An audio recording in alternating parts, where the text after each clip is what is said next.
Hey guys, Lucas from Explorer here. Today we're going to do some street photography in Shibuya, and I have a fun little lens. I have a TTArtisan 75mm f2 for Z-mount and it's full frame. So yeah, we're going to have fun with it. I've been having fun with it for the last few weeks. Before that, I want to thank everybody who's supporting us on Patreon. Big thank you to all you guys. And of course, if you'd like to support us, we would really appreciate that as well. We also have a map of Tokyo photo spots on our website that is available, link in the description below, where you can, look around and explore over 500 locations of, cool photo spots here in Tokyo. Also, if you come to Tokyo, take a workshop with us. That's a big help for the channel. And lastly, if you want to check out my book or my prints, links are in the description as well. All right, let's get on to the video. I explore. All right, so it's a 75mm, it's an f2. I mean, it's great for night stuff, and it's kind of long. So I wanted to start here because I want to shoot the people going by up there on that passage thing. I don't know if 75 is quite enough, but should be decent, maybe with a slight crop. Oh yeah, it's plenty. And yeah, and I love those silhouettes up there. But let's get a little closer, and we're gonna go one floor higher. I'm gonna go in this building and go upstairs, just one floor, because we're gonna get a better view of that place in there. So let's go through here.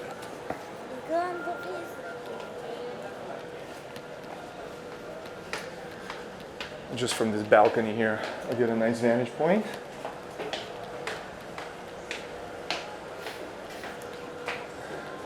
There we go. Oh, cool. And now I can get a nice clean shot without really any other clutter, because earlier I was seeing those triangular street lamps and stuff. So this is going to be better. Okay. Now I got those people sitting on the bench, which is cool. And by the way, I am an f2 and 160th of a second, and ISO is 1000.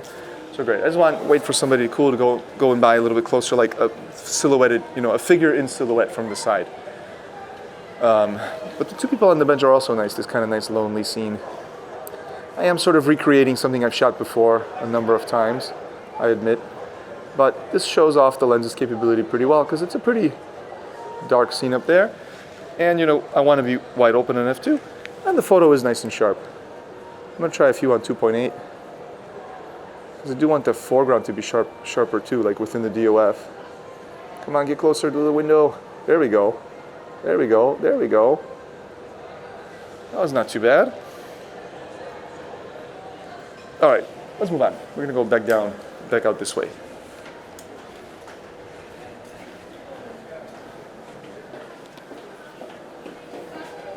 Actually, from here I might get these two girls here.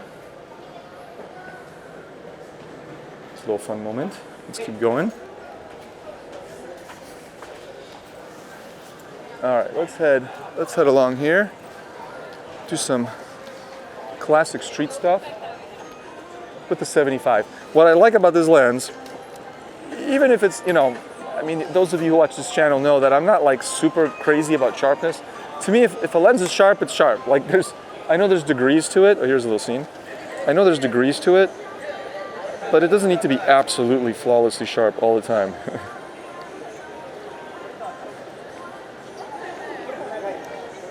Gonna shoot a little video here. Oh, he's done.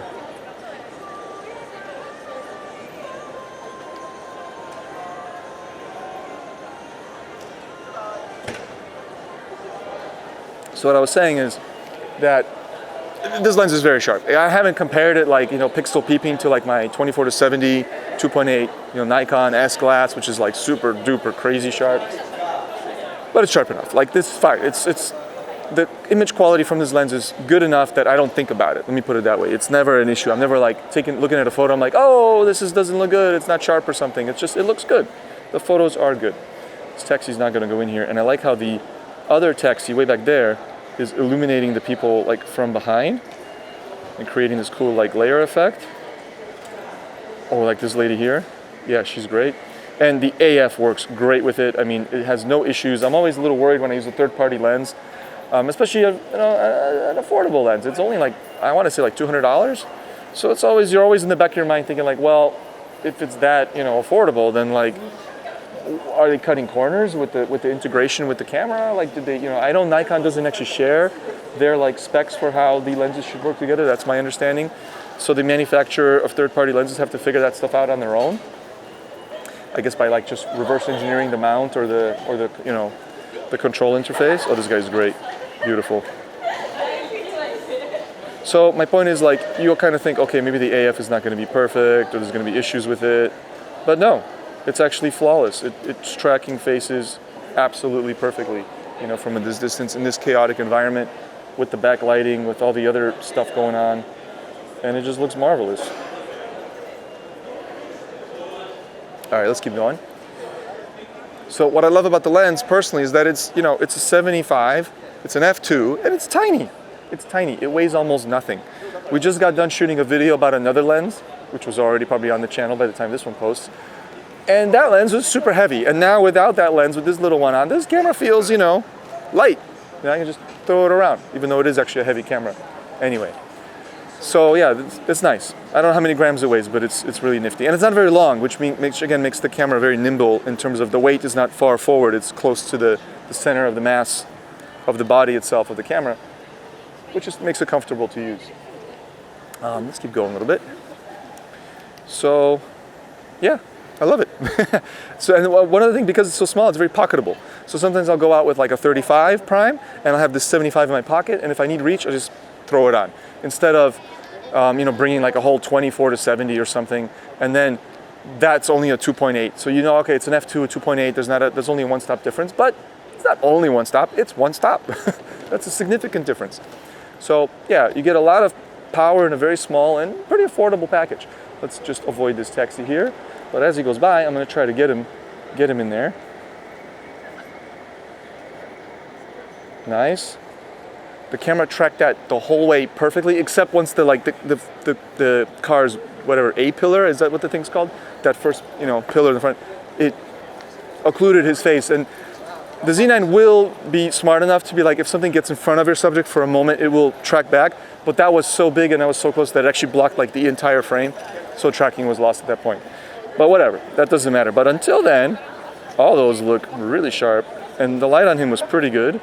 Like, he was interestingly illuminated in there. But they're not amazing, just flipping through them. The photo was just okay. But in terms of the performance of the lens, I'm very happy there. And I was only on a 200th, should have been a little faster. But again, it was dim, so, you know, I wanted to give the camera more light, because even with f2 and 200, I was on 5000 ISO, because it was just dark inside the car, inside the taxi. I know nobody drives around that way, but it would have been cool if he had his, like, you know, the dome light on the roof of the car. But of course, who drives with those on? No, that would be weird. Oh wait, how's maybe a cool photo here, real quick? Now, is he gonna turn back around? Well, I had a split second to get that, and I got it. But I wanted to try a different version. That didn't work. I tried a little like drive-by shooting. I was a little too slow for that. Also, they were too close. The AF just couldn't rack the focus that close that fast. But oh well. So yeah, it performs well with the Z system. It's a great little lens. There's really not much more I can say about it. What's not to love? It's just an awesome deal for the price.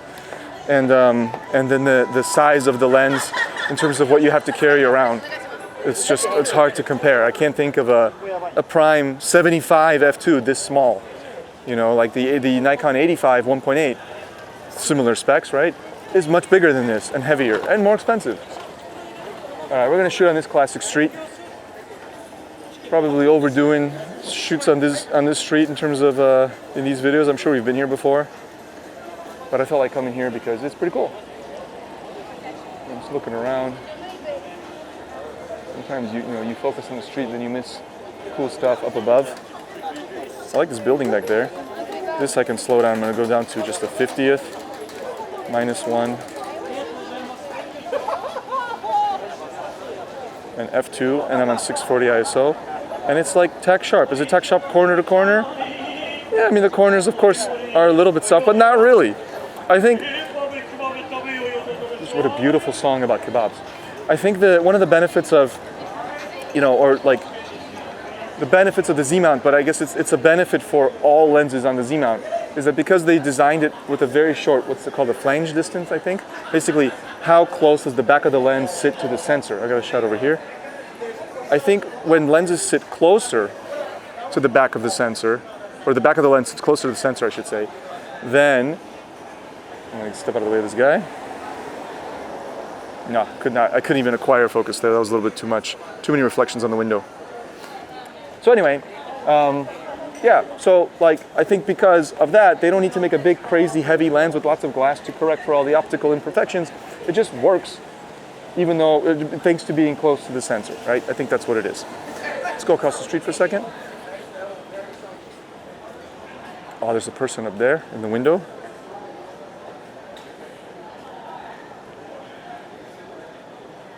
Actually, I want to go back a bit.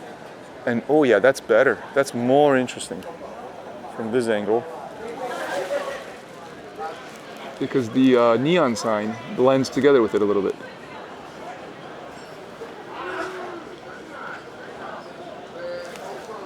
Okay, it's okay. It could have been better. I wish there was more neon reflection, but there is some.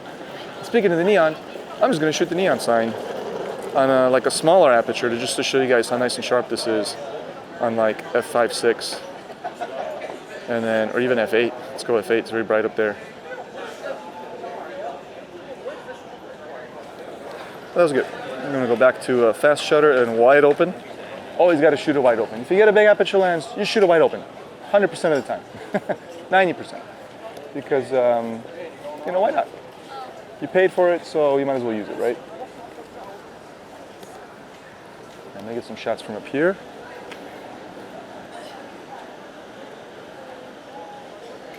Okay.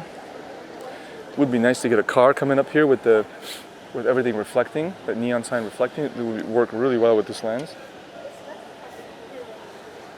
Get some cool moments here as well. Let's say hello to my friend here. こんばんは。今日は動画を撮ってる。YouTube のため。そうそうそう。この場所について。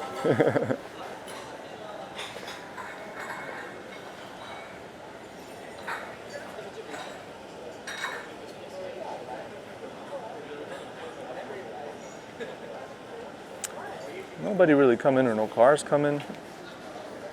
I don't know, maybe I'll just shoot these people in the bar here. But the background is not that interesting.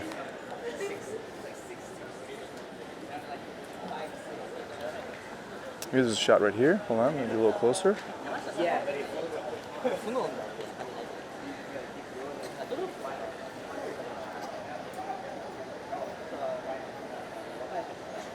These two people smoking. That's nice. Maybe through here. I love shooting with long lenses through like foreground obstructions because it creates an interesting, you know, effect.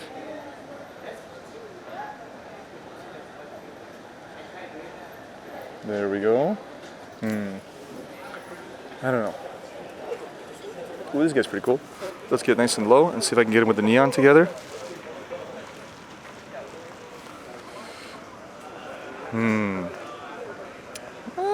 It could be okay. I mean, I don't know. I have a similar shot with a different lens though, of a person walking through in a similar way. So that might be pretty cool. Get really low here. No, you gotta get closer. Oh, motorbike. Here we go.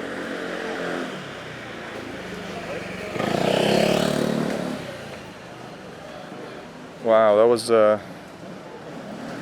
that was actually most impressive what I just got there. Okay, on that note, let's move on because I don't think I'm going to top that tonight. Let's keep going. But that was pretty cool. I did nail one of those shots. I got, 3 shots of the guy on the bike and one of them was like perfectly sharp. The lighting's not great. The neon wasn't quite in the background like I wanted, but it shows off exactly what I'm saying. Lens is sharp and it focuses perfectly on a Z camera. And of course, the Z9 is a great camera, but I'm sure on a Z8 or a Z6 III or something, the AF system is similar, it will perform just as well. Let's head down there.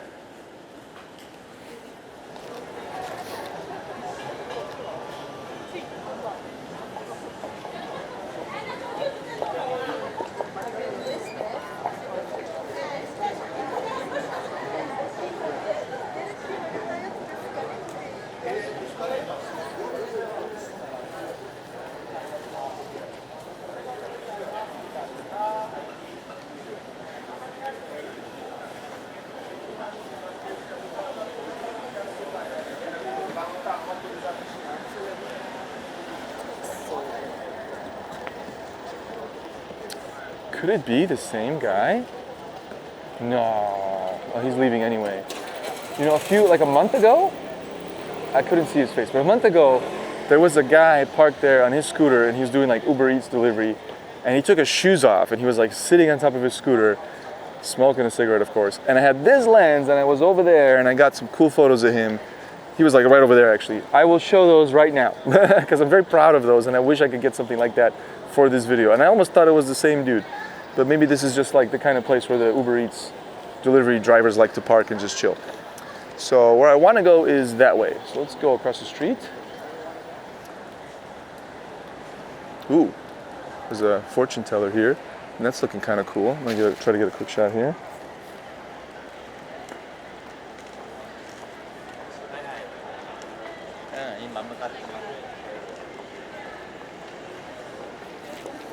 That was interesting. This is an interesting way to shoot this. The scene changed, so I can't quite do the same thing, but I think I got something cool there. Let's try it from the side here, like this.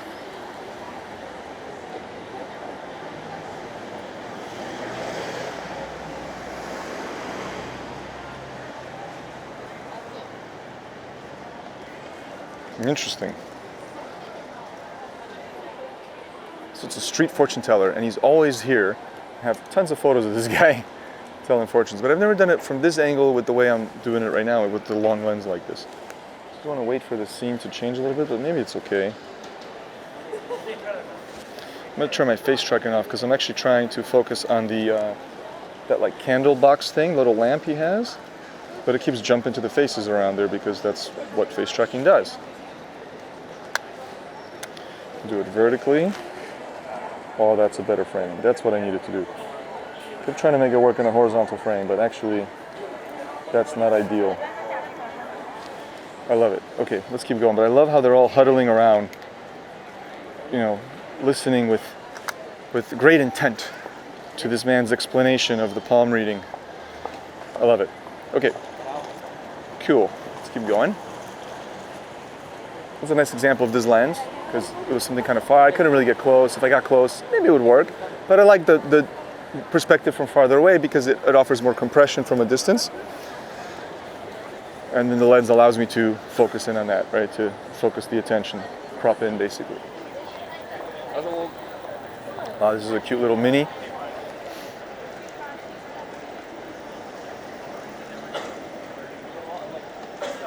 Just a little detail shot. Why not? And maybe here I can do what I wanted to do. Focus on something in the foreground, and I want to show off the lens's bokeh. Oh yeah, that's the stuff. There we go. I was hoping to find something like this, just to show you guys the bokeh and how it performs, but something actually interesting, not just like, okay, I'm going to take a photo of any random thing just to show the bokeh. This is actually kind of cool. A nice detailed shot of this car. Ooh, and you can see some lens flares too from the oncoming cars.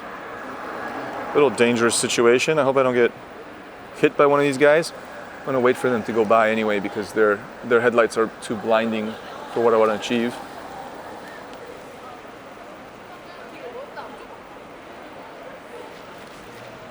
It also shows how close it can focus because like I'm this close and I'm still focusing on the front kind of edge of the headlight. But I think this is maybe the limit of what I can get in focus with this lens. All right. Sometimes, you know, the photography is such a fun art form because, yeah, this photo's not going to win any awards. It's not going to hang in any galleries. It's nothing amazing, but it's just so satisfying to take a photo of like a shiny chrome car headlight, kind of an old school car, and then the beautiful city bokeh lights in the background. It's just so pretty. It's so pretty right out of the camera. I'm going to shoot something. I'm going to try something with this neon. I've always wanted to make this work because this neon's been here for a while, like behind this glass. But I'm going to try to manually focus in this. But it's just a little bit too much. I think there's no way to. I would love to get some kind of like combination of reflections, you know, because you can kind of see the city in there, but then have the neon in the foreground. I don't know, but there's not enough clarity here of the subject. Maybe some other photographer will figure this out. but I've always wanted this to work somehow because I love this golden orangish kind of glow. And I've tried it with wide lenses and it just doesn't work. There's like too much going on. Oh, maybe I figured something out. I think if I'm about here, sorry to those guys, I almost ran you over or like walked into you. Okay, if I'm about here, I do get this neon foreground, and then I just need a cool person coming through. Here we go.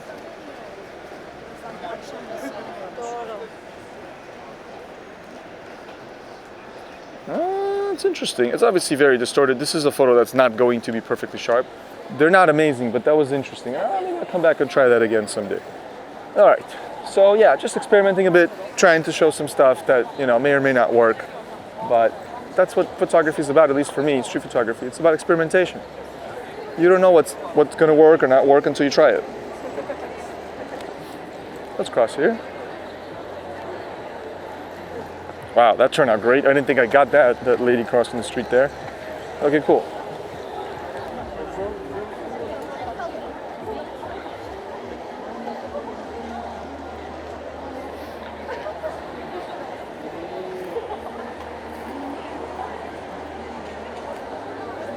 Cool. That was pretty epic. He's just a guy looking at his phone. I'm usually kind of against these photos, or not against them, but I don't find them that interesting. But he had an interesting face, and then the scene was nice, and again, just kind of playing with his lens, playing with what it can do, enjoying its capabilities. I always say, it's gotta be fun. The lens, if it's not fun, why bother? The fun factor is more important than sharpness or anything like that. Let's go out here for a second, if we can. So a little while back, we made a video about like the Tokyo photo spot map, and we mentioned this is like a spot to take photos at the smoking area, and they changed it. It's not the same anymore. Just want to get one decent one here.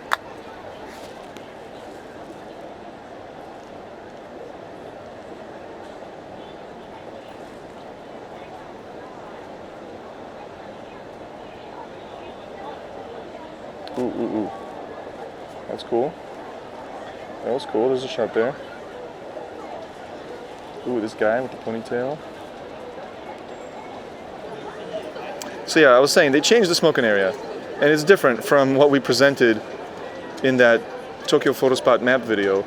But you know what? It's still cool. It works on in a different way, on a different level, but it's cool.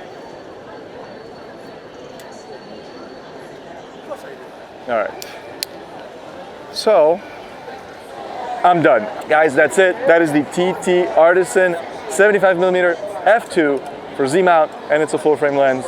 And I have a great time using it. I love this lens. It's become part of my regular rotation. Like I said, I go out without a bag usually. I just have my stuff in my pockets, and this lens can live in my pocket. And like for example, the Nikon 35 1.4 is on the camera, and I can easily swap them. That one fits in the pocket too.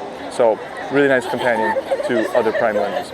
All right, so thank you guys so much for watching. I'll catch you guys in the next video, and remember always, challenge your eye. Oh, you're still here. Well, thank you so much for watching all the way to the end of the video. That really helps us out, with the algorithm. But since you're here, I want to remind you guys the different ways you can support this channel. The best one being coming to Tokyo or Kyoto and taking a workshop with us, or me or one of the other guys on the team. That's a huge help. Of course, we have some other things that we offer. For example, you can purchase a map of Tokyo photo spots. Currently, there are over 500 locations on the map, useful for planning your trip in Tokyo or exploring the city. Also, I do have a book out called Tokyo Unseen, so please check that out. And I do sell prints, so if you'd like one of my photos as a print, check that out as well. But last but not least, there is Patreon. Those of you who support us on Patreon, we're extremely grateful, and anybody who's thinking about it, we'd really appreciate that. That is another way to get access to the photo spot map. All right. And last little tiny thing, there are referral links to all the gear and stuff that we use in the videos, so just clicking on those links helps us out as well. And of course, all the other things I mentioned are also linked in the description. All right, so thank you guys so much for watching to the end, and I'll catch you guys in the next video.